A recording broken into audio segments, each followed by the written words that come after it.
नमस्कार साथियों, आज के हमारे पॉडकास्ट का विषय है सहनशीलता। आजकल व्यक्तियों में सहने की क्षमता बहुत ज्यादा कम हो गई है, इसलिए आज हम इसी विषय पर बात करेंगे। इसलिए आप अपने कानों में हेडफोन लगा लीजिए और किसी एकांत जगह पर बैठकर सुनने के लिए इसे तैयार हो जाइए। आजकल हम सभी इस बात को जरूर महसूस करते हैं कि व्यक्ति की सहनशीलता बहुत ही ज्यादा कम हो गई है। आज ज्यादातर इंसान बहुत ज्यादा एग्रेसिव और बहुत कम सहनशील हो गए हैं, और कई लोगों का तो ये भी मानना है कि ज्यादा सहनशील नहीं होना चाहिए, क्योंकि इससे सामने वाला व्यक्ति आपको कमजोर समझने लगता है। तो आइए आज इसी बात को समझते हैं कि सहन करने की शक्ति आपके पूरे जीवन को किस प्रकार से बदल देती है और आपके जीवन को एक नया मोड़ देती है। जब आप किसी चीज को सहन नहीं करते हो तो उसकी मुख्यतः दो विशेषताएं होती है। पहली, असहनशीलता अज्ञानता का एक रूप है और उसे दूर करके ही आप एक स्थायी सफलता प्राप्त कर सकते हो। और इसकी दूसरी विशेषता यह है कि ये हर चीज का नामो निशान मिटा सकता है, क्योंकि यदि व्यक्ति असहनशील हुआ तो उसे किसी भी चीज से कोई मतलब नहीं होगा और वो अपने ही अकॉर्डिंग काम करेगा। हर इंसान के जीवन निर्माण का सबसे महत्वपूर्ण समय होता है उसकी 10 वर्ष से लेकर 20 वर्ष तक की आयु। इस समय में मनुष्य एक गीली मिट्टी के समान होता है। उसे आप जैसा चाहो वैसा ढाल सकते हो, जिधर चाहो उधर आप उसे मोड़ सकते हो, और एक बार ये मिट्टी जब पक्की हो जाती है तो ये जीवन भर वैसे ही रहती है जैसे शुरू में इसे बनाया गया था। आप अपने जीवन में जितनी भी प्रसिद्धि पाते हैं, प्रगति करते हैं, आप शांत रहते हैं, वो सभी की सभी आपके सद्गुणों पर आधारित होती है। और जो व्यक्ति दुर्गुणी या फिर जिनके अंदर गुण नहीं होते हैं, उनके हाथ में भी यदि कोई चीज आप दे देंगे उसके बाद भी वो उसे गवा बैठेंगे। इसलिए कई बार आप इस चीज को भी महसूस जरूर करते होंगे कि यदि किसी व्यक्ति के पास कुछ नहीं होता है तो उसे कुछ पाने की ललक होती है, चाह होती है, वो मेहनत करता है, आगे बढ़ता है। लेकिन जिस व्यक्ति को बचपन से ही सारी की सारी सुविधाएं मिली होती है, वो कभी भी उन चीजों के लिए मेहनत नहीं करता है और पीछे रह जाता है। और कभी कभी तो जो पूर्वजों की संपत्ति है वो भी गवा बैठता है। आज का हमारा सामाजिक वातावरण बहुत ज्यादा खराब हो गया है। यहाँ पर भौतिकता की एक होड़ लगी हुई है जिसने हमें जानवर और शैतान बना दिया है। आज हमारे समाज में अनुशासनहीनता की मात्रा बढ़ती ही जा रही है। रोज हम समाचार पत्रों में लूटपाट, रेप, लड़ाई झगड़े और ऐसी बहुत सारी खबरों को छपते हुए देखते हैं। अब सोचकर देखिए कि इसका कारण क्या है। इसका एक ही कारण दिखता है और वो है कि हम में सहनशीलता समाप्त हो गई है। इस असहनशीलता ने बड़े बड़े राजा महाराजाओं और उनके राज्यों को नष्ट कर दिया, और अगर हम भी असहनशील रहे तो एक दिन हम भी नष्ट हो जाएंगे। आजकल लोगों में उतावलापन बहुत ज्यादा और सहनशीलता बहुत ही ज्यादा कम हो गई है। धन्यवाद और कृपया करें जैसे छोटे छोटे से शब्द, ये वो कुंजियां हैं जो लोगों के लिए आसानी से आपके दिलों के द्वार खोल देते हैं। लेकिन आजकल लोग धन्यवाद देना, माफी मांगना या कृपया करें जैसे शब्दों को शायद भूलता ही जा रहा है, या वो इतना ज्यादा ईगोइस्टिक हो गया है कि उन्हें इन शब्दों को बोलने की जरूरत ही महसूस नहीं होती। जब व्यक्ति असहनशील होता है तो उसमें बहुत सारे दुर्गुण आते हैं। वो बहुत सारी गलत काम करने लगता है, लेकिन इन दुर्गुणों, दुष्टता, अत्याचार और बर्बरता से हम थोड़े समय के लिए ही लोगों को आतंकित करके उन पर रौब जमा सकते हैं। लेकिन यदि एक बार लोगों के मन से आपका व्यक्तित्व गिर गया और लोगों ने आपको गुंडा मवाली मान लिया, तो समझ लीजिए कि आपका सम्मान और सहयोग की स्थिति समाप्त हो जाएगी।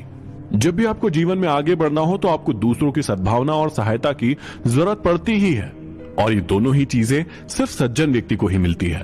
किसी व्यक्ति को गाली देने में सिर्फ 1 सेकंड से भी कम समय लगता है, लेकिन जिस व्यक्ति को वो गाली दी गई है उसे वो गाली जीवन भर याद रहती है, वो उसे कभी नहीं भूलता। जब भी आप जीवन में आगे बढ़ेंगे तो आपके मार्ग में बहुत सारी बाधाएं आएंगी, और एक प्रगतिशील व्यक्ति को हर तरह की आलोचनाओं का सामना करना पड़ता है। और जो व्यक्ति सहनशील होता है उसके मन में दृढ़ संकल्प होता है और वो इन आलोचनाओं की कभी भी परवाह नहीं करता है और हमेशा आगे बढ़ता चला जाता है। लेकिन जो व्यक्ति असहनशील है, जो सह नहीं पाते हैं, उनके पास कोई संकल्प नहीं होता है और वो कमजोर पड़ जाते हैं और इन आलोचनाओं के आगे घुटने टेक देते हैं और कभी सफल नहीं हो पाते। अंग्रेजी के एक बहुत ही प्रसिद्ध कवि कीट्स ने एक बहुत ही शानदार काव्य पुस्तक लिखी। अब कुछ पत्रिकाओं ने और समाचार पत्रों ने इसकी बहुत ज्यादा आलोचना की। कीट्स को बड़ी निराशा हुई, उनका साहस टूट गया और वो घोर निराशा में डूब गए।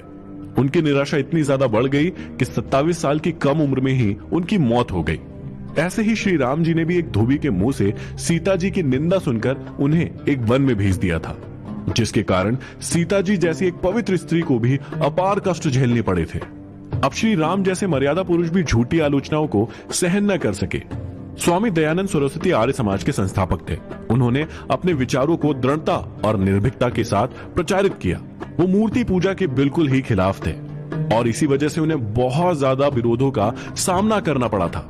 एक दिन उनके विरोधियों ने उनकी एक प्रतिमा बनाई और उसमें कालिक पोत दी। इसके बाद लोगों ने इस प्रतिमा को गधे पर बिठाकर पूरे शहर में घुमाया था और उनका विरोध किया था।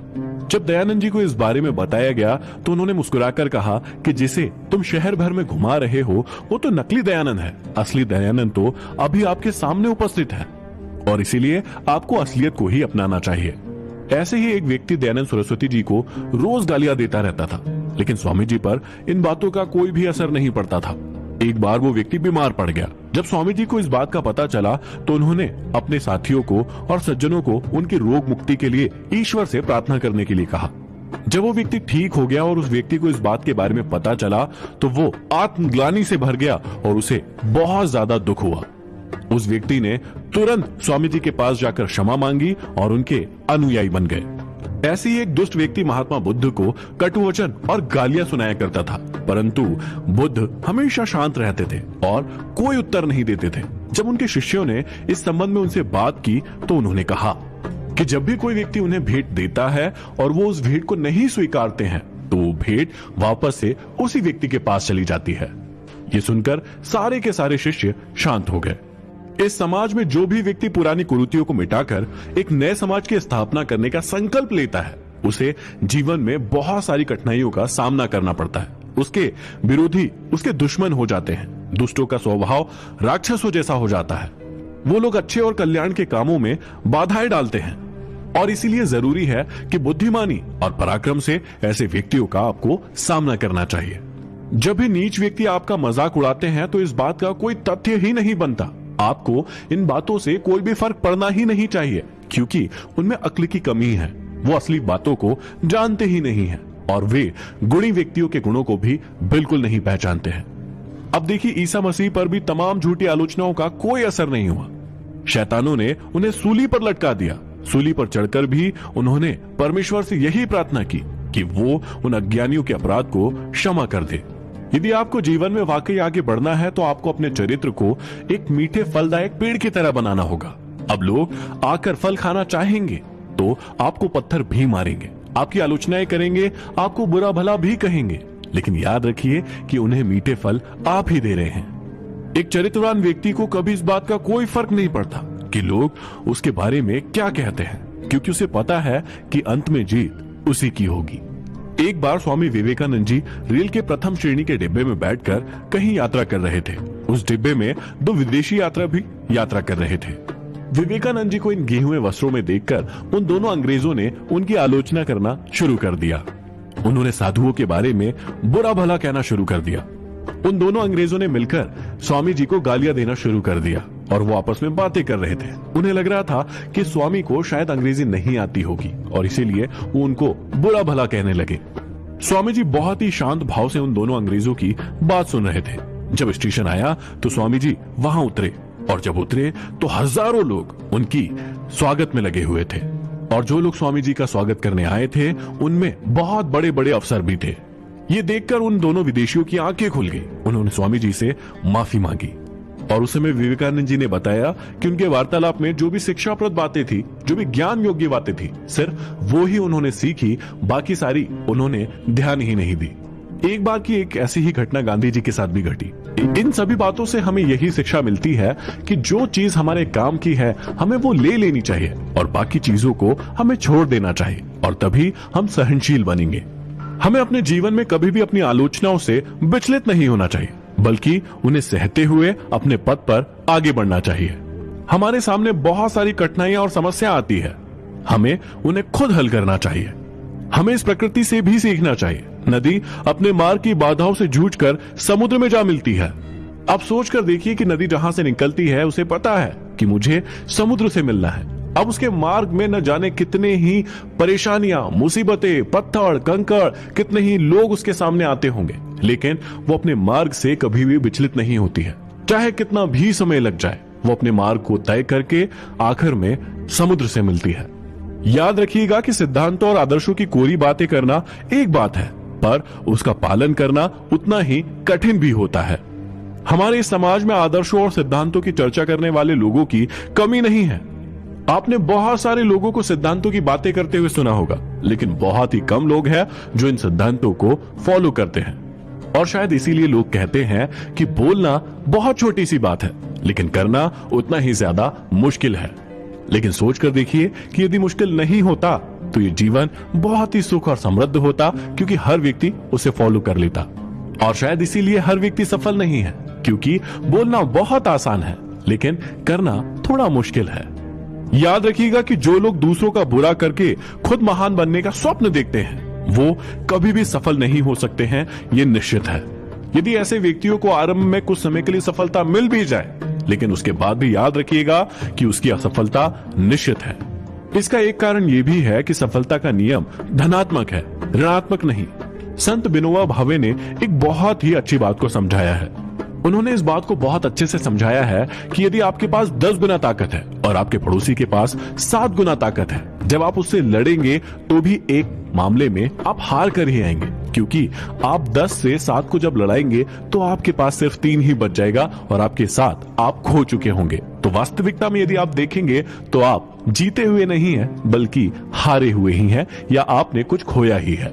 लेकिन जब यही 10 और 7 मिल जाते हैं तो वो 17 हो जाते हैं, और उससे आप खुद का और लोगों का भला कर सकते हैं। सुकरात ने एक बहुत ही अच्छी बात कही है कि मैं मरूं या ना मरूं वो मेरे बस में नहीं है, लेकिन मैं हंसता हुआ मरूं या रोता हुआ मरूं ये सिर्फ मेरे हाथों में है। आज इस संसार में हर व्यक्ति किसी न किसी दुख या पीड़ा से परेशान है। वो रोते रहते हैं।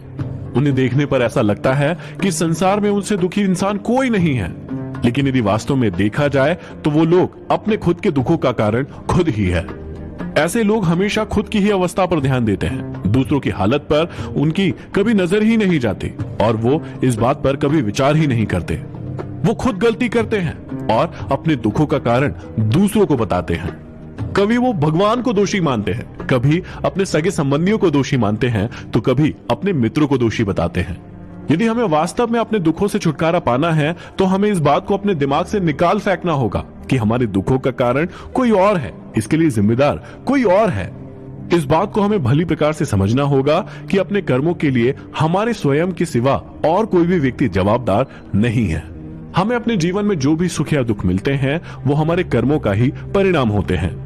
सोचिए कि प्रत्येक मनुष्य इस बात का ध्यान रखता है कि उसका पड़ोसी उसे धोखा ना दे, लेकिन फिर एक दिन आता है जब वो इस बात का ध्यान रखना शुरू कर देता है कि वो अपने पड़ोसी को कभी धोखा नहीं देगा, और फिर सब कुछ ठीक चलने लगता है।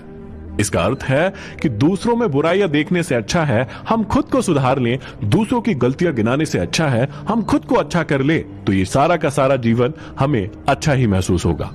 इसलिए आप जीवन में ज्यादा से ज्यादा सहनशील बने, क्योंकि जितना ज्यादा आप सहन करना सीखेंगे आपका जीवन उतना ही ज्यादा उच्च कोटि का होगा।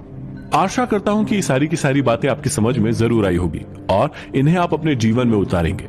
यदि ये पॉडकास्ट आपको पसंद आया है तो आप इसे शेयर जरूर करें और आप भी बताएं कि आप किन विषयों पर सुनना चाहते हैं। अगले वीडियो में फिर किसी पॉडकास्ट के साथ मिलते हैं। धन्यवाद।